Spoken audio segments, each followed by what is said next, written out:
polisi pour que i ka se ka i ka baara ka se ka ɲɛ f'i ni population ka ɲɔgɔn kan fɔ bon anw ni Bakojikoro ni population bɛ ɲɔgɔn kan fɔ déjà aw yɛrɛ y'a jateminɛ aw ka fɛn na critiques bɛ kɛ mais ce sont des critiques instructifs o kɔrɔ tɛ k'aw bɛ ka min kɛ a tɛ ka ɲɛ mais u bɛ min fɔ anw ɲɛna o de b'a to an yɛrɛ bɛ an perfectionner ne tɔgɔ Musenba ye ne ye commissaire principal ye ne ye Bakojikoro ni ACI commissariat o ɲɛmɔgɔba ye bon i ye min fɔ tiɲɛ don bi ye octobre tile 4 ye san 2022 bon o ye don kɛrɛnkɛrɛnnen min daminɛna depuis 1960 mais a bɛ san dama dama bɔ police direction ni ministère de la sécurité et de la protection civile olu bɛ ɲɛnajɛ organiser a don fêteli hukumu kɔnɔna na o bɛɛ kɛ école de police la mais ɲinan ta o ma se ka masɔrɔ o kosɔn an ka ɲɛmɔgɔw kɛlen don k'a fɔ an ye an ka journée porte ouverte ou bien an ka micro trottoir ou bien an ka lajɛ kɛ an ka sigidaw kɔnɔna na walasa an ni population bɛ se ka kunnafoniya an bɛ se k'an bolo don ɲɔgɔn bolo keleya kɔnɔna na ka baara kɛ bon o kɔnɔna de la bi micro trottoir émission de micro trottoir n'o ye ka taa an ka population ma k'u ɲininka lakana hukumu bɛ cogo di gɛlɛya jumɛn b'u kan u ɲɛ bɛ résultat jumɛn na n'o ye baara ye min bɛ ka kɛ n'o bɛ ka ɲɛ u ɲɛ bɛ mun na min bɛ ka kɛ k'o tɛ ka ɲɛ u bɛ se ka mun fɔ an ye walasa an bɛ se k'an ka baara améliorer o de kosɔn an taara population ma bon n'i k'i bɛ kuma n'i bɛ kuma di population ma a ka kan i ka kuma di autorité administrative ma n'o ye maire ye an ye kuma di maire ma yan sigibaga dɔ don a bɛ yan gɛlɛyaw dɔn a b'an ka baaraw fana caman bɛ fɔ a ye donc ale fana hakilina ye min ye a y'o fɔ an ye o kɔfɛ an sera dugutigi ma o kɔfɛ an sera diinɛ ɲɛmɔgɔw ma diinɛ ɲɛmɔgɔw kɔfɛ an sera société civile mɔgɔw fana ma o fana kɔfɛ an sera mɔgɔw ma carré kɔnɔ parce que an ka baara fanba bɛɛ bɛ taa population de ma donc hakilina ye min ye an ka baara kɔnɔ o k'a ɲɛfɔ an ye bon ne hakili la u ye kuma caman fɔ wa o kuma ninnu hali n'o y'a sɔrɔ critique b'o kɔnɔ waati dɔw la fɔlɔ an tun bɛ baara kɛ cogo min baara yɛlɛmana kosɛbɛ patrouille bɛ bɔ tilegan patrouille bɛ bɔ sufɛ bon faamaw yɛrɛ nana ni initiative dɔ ye n'o y'an ka direction régionale de la police nationale du district de Bamako ye équipe de visibilité u bila circulation na sisan fɔlɔ i tun tɛ polisiw ye u jɔlen don sirada kan i ko minnu bɛ kɛ jamana wɛrɛw la mais ɲinan an bɛ o kɛwalew kɛ an bɛ anw ka point yɛrɛ kelen bɛ yen point wɛrɛw b'an bolo mais kuma dɔw la mɔgɔw caman bɛ na ka na ɲɛfɔ an ye k'u b'an ka polisiw jɔlen ye Bakojikoro ni Kalaban intersection na bon munna o bɛ jɔ yen parce que yen yɔrɔ tiɲɛnikɛlaw caman n'u bɔra golf la u bɛ tɛmɛ yen de fɛ ka don Kalabankoro ou bien u bɛ to Kalabankoro ka tɛmɛ yen fɛ donc yen yɔrɔ considéré don comme ni criminogène raison pour laquelle u bɛ jɔ yen bon u yen jɔli fana a fisayara kosɛbɛ parce que a kɛra sababu ye an ye marifa caman minɛ yen yɔrɔ la an ye marifa caman minɛ yen yɔrɔ la donc c'est pour vous dire que insécurité kɔni kɛlɛli bi na an bɛ se k'a fɔ ko caman kɛra a la mais a ma ban fɔlɔ parce que nin waati a bɛ fɔ min ma nin ye basigi waati ye o de kan ka kɛ waati ye anw yɛrɛ b'an cɛ siri baara kɔnɔ waati min ka walasa k'an cɛ siri walasa ka se ka ɲɛba kɛ kow la tuguni bon min fana bɛ min ye anw ka baara ye anw ni aw yɛrɛ b'a constater polisi pour que i ka se ka i ka baara ka se ka ɲɛ f'i ni population ka ɲɔgɔn kan fɔ bon anw ni Bakojikoro ni population bɛ ɲɔgɔn kan fɔ déjà aw yɛrɛ y'a jateminɛ aw ka fɛn na critiques bɛ kɛ mais ce sont des critiques instructifs o kɔrɔ tɛ k'aw bɛ ka min kɛ a tɛ ka ɲɛ mais u bɛ min fɔ anw ɲɛna o de b'a to an yɛrɛ bɛ an perfectionner mais an ni dugudenw bɛ ɲɔgɔn kalama lajɛ caman bɛ yen an bɛ mun kɛ mairie la lajɛ caman bɛ yen an yɛrɛ tɛ mun kɛ mairie la mais an n'u bɛ ɲɔgɔn kuma ɲɔgɔn na sira min kan ka exister polisi ni population ni ɲɔgɔn cɛ walasa o ka bɔ yen quoi parce que sira min tun bɛ yen fɔlɔ sisan an nana ka n'a ye k'an to lakana baara kɔnɔ o sira o bɛ baara de tiɲɛ mais a tɛ baara ɲɛ o de kosɔn anw bɛ taa population ma kuma caman o de fana kosɔn u bɛ na anw ma mɔgɔw b'an bolo yɛrɛ olu ye point focaux ye u bɛ population cɛla n'u y'an ka équipe de patrouille ye ni ko la kɛwale min dagalen tɛ faama autorités ka instruction kɔnɔna na u b'an wele u b'a ɲɛfɔ an ye an bɛ ɲɔgɔn dɛmɛ o baara kɔnɔna na mais don nataw fana kɔnɔna na a ka d'an ye hali bi an ni population ka kɛlɛya ka dafa de dilan k'o di population ma certificat de perte 1000 ani 400 certificat de vie et de bonne mœurs o 200 ani 93 patrouille hali bi police mission de police administrative kɔnɔna na an ye patrouille 720 ani 20 an y'o de kɛ bon o 720 ani 20 effectif min ye o baara kɛ o effectif bɛ bɛn élément 2000 ani 132 o de ye o baara kɛ a b'i ko équipe de patrouille kelen o kelen ni mɔgɔ 5 bɛ don o kɔnɔ tile kɔnɔ ou bien mɔgɔ 6 donc an b'o de pointer o situation de kɛtɔ filɛ nin bon patrouille fana ye nasugu 2 ye parce que patrouille diurne bɛ yen patrouille nocturne bɛ yen diurne ye min ye patrouille min bɛ kɛ tilegan fɛ o patrouille tɛ dɔwɛrɛ ye olu bɛ bɔ ka yaala dugu kɔnɔ ka adamadenw k'u hakili sigi patrouille kɔnɔna na mais o patrouille kɔnɔna na n'u bɛnna ni kɛwale jugu ye ou bien sariya tanako ou bien kojugukɛlaw ye u bɛ intervenir o yɔrɔ la ou bien k'u to terrain kan an bɛ se k'u wele k'a f'u ye nin bɛ nin yɔrɔ la u bɛ taa yen o patrouille diurne tileganfɛ patrouille an ye 360 de k'o la sufɛ patrouille fana an ye 360 de k'o la parce que diɲɛ don o don patrouille bɛ bɔ tilegan fɛ a bɛ bɔ sufɛ diɲɛ don o don donc gɛlɛya minnu bɛ yen dugukoloko ta nafan na an y'o 3 an y'o gérer kelen gérer la RMA kɔnɔ kelen kɛra ACI la kelen fana kɛra Golf la bon n'an bɔr'o kɔnɔna na an bɛ na activité judiciaire la o activité judiciaire procureur de ye anw ka ɲɛmɔgɔ ye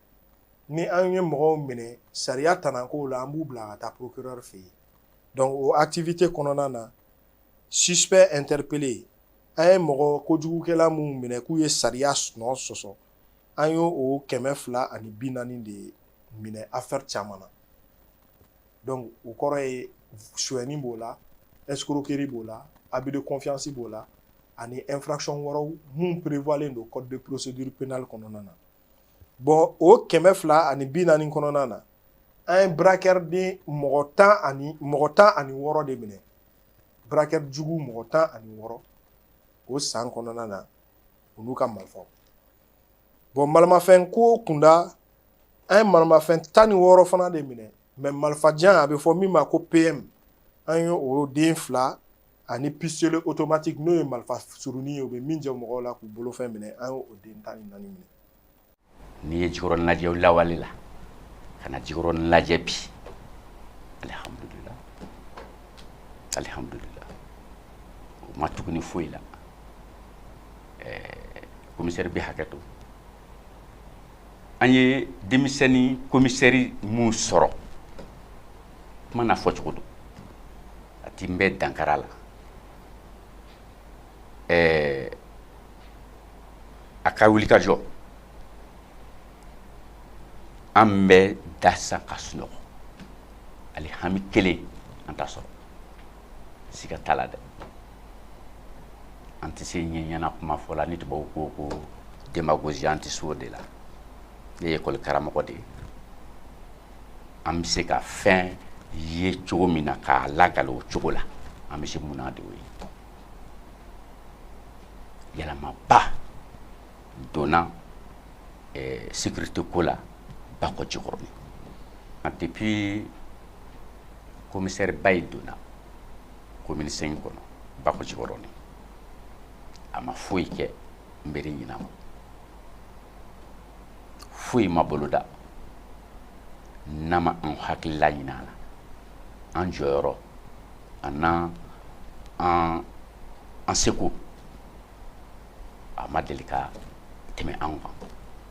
Alors ka wuli polisi ka kɛrɛnkɛrɛnnenya donna ka se anw ma n y'o de fɔ o ma bala na a diyara n ye a bɛnna anw ma ka da kan bi tɔgɔ de b'anw na ko anw de ye sigida ɲɛmaaw ye. Au contraire ninnu de y'a ɲɛmaaw de ye. N'i y'a mɛn i jɔnnuma dɛmɛbaga de b'i la koyi, olu de bi wɔsi, olu de bi sɛgɛn fiɲɛ ji tile kɔrɔ anw de b'a tɔgɔ da. Donc n'u wulila ka se anw ma fan jabala la a ma banna o y'a u ci de ye u dɔnnen bɛ n'o de ye. Bako Jikɔrɔni ye quartier kɔrɔba de ye commune 5 kɔnɔ. Bako Jikɔrɔni an mɔgɔw sigira depuis 1865 Bako Jikɔrɔni yan nɔ. Mais secteur dɔw tun bɛ Bako Jikɔrɔni an fɛ yan nɔ. Vraiment su mana ko à partir de 22h i tɛ se ka bɔ ka circuler ni moto ye n'u ma i barakɛ k'i ka moto minɛ i la. Mais alhamdulillah an bɛ Ala fo bi k'Ala barika da an bɛ yɔrɔ min na bi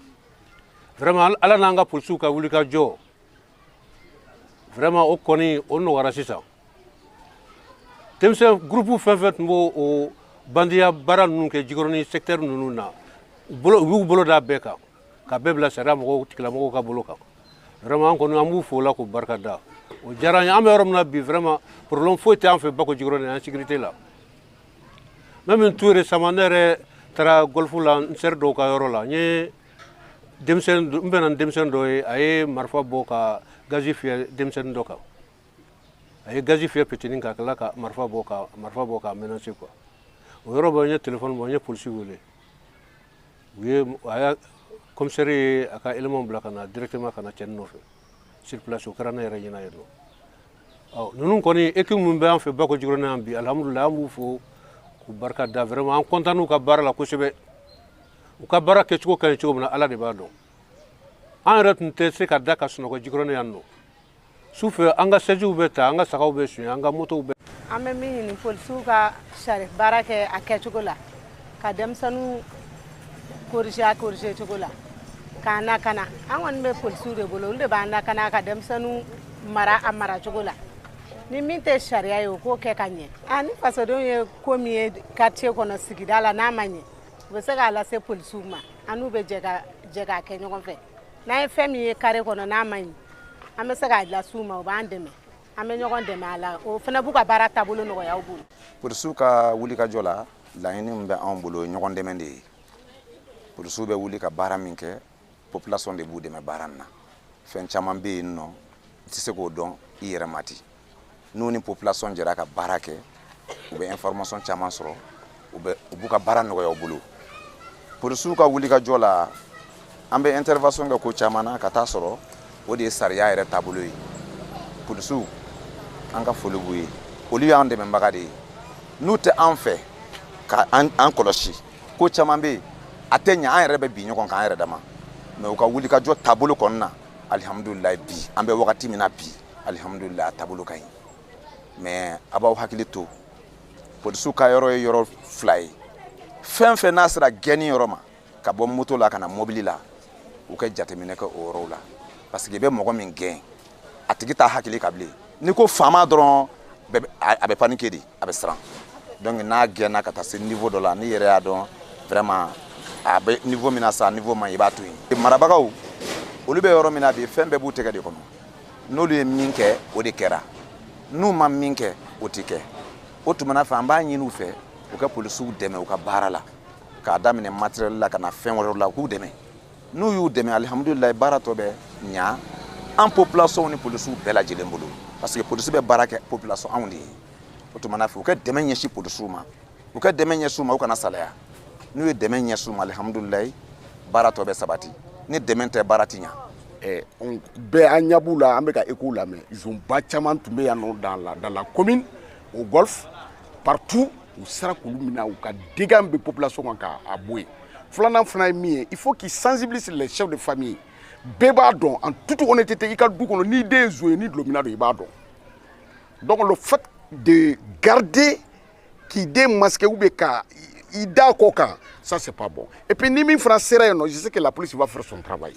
il y a le favoritisme ou bien le trafic d'influence u k'u bɔ a la anw ye Musa Tarawele ka ekɔlidenw ye donc Mali éducation ye min ye an b'a dɔn Mali fɛnw bɛ cogo min na an b'a dɔn donc an bɛ se ka min ɲini anw fɛ o de ye anw fana kan k'an jija cogoya bɛɛ lajɛlen na ka polisi démaille dans son combat n'i ye bandi ye yɔrɔ la a f'a ye sigiɲɔgɔnko t'a la bon Mali problème ye sigiɲɔgɔnko mbaden nin ye dégâts bɛ kɛ après u bɛ taa yurugu ni fɛnkɛ k'a la bɔ tant que o ma dabila ça ne passe pas. Ola n'i ye Jikɔrɔni ta k'a lajɛ Bamakɔ yɛrɛ an ka golfu ye bandi yɔrɔ dan don Bamakɔ faama bɛɛ b'a dɔn n delila ka bɔ yan ka taa premier ministre fɛ yen n'o ye Sogɛl Kolokala Mayiga ye n taara fɛ yen n ye kuma caman ɲɛfɔ a ɲɛna maintenant a kɔni vraiment n kun hakilina ta ye min ye o ma se ka bɔ a sira fɛ mais an bɛ Ala deli ko Asimi bɛ yen ani a ka premier ministre Abdoulaye Mayiga o bɛ yen n'u sera ka minɛnw caman di an ka commissaire ma vraiment a k'an boloma dɛmɛ n'o tɛ Jikɔrɔni vraiment Bamakɔ bandiw n'i dun ko ko sécurité fɔlɔ ye polisi de ye kɛnɛya wo dumuni wo nin bɛɛ bɛ sécurité de kɔfɛ ni sécurité tɛ fo y'a yɛrɛ là-dedans foyi tɛ yen vraiment an kɔni bɛ Ala deli Ala ka si ni kɛnɛya di Usibayi ma Ala ka jɔyɔrɔ caman d'a ma a n'a ka adultère a n'a ka élément. Policier, le vrai policier va avec tout le monde. Voilà pourquoi il n'est pas souvent compris. Donc, voilà. À présent, pour que ka basiki ni lakana sabati, jamala n'ingono, faut ka bado, police de proximité côté là. Donc, policier, jama taille, jama dodedo, wa abe jama denye. No sabatira, jama famba hakila domi, watim, en cas de la kafo, dans le wale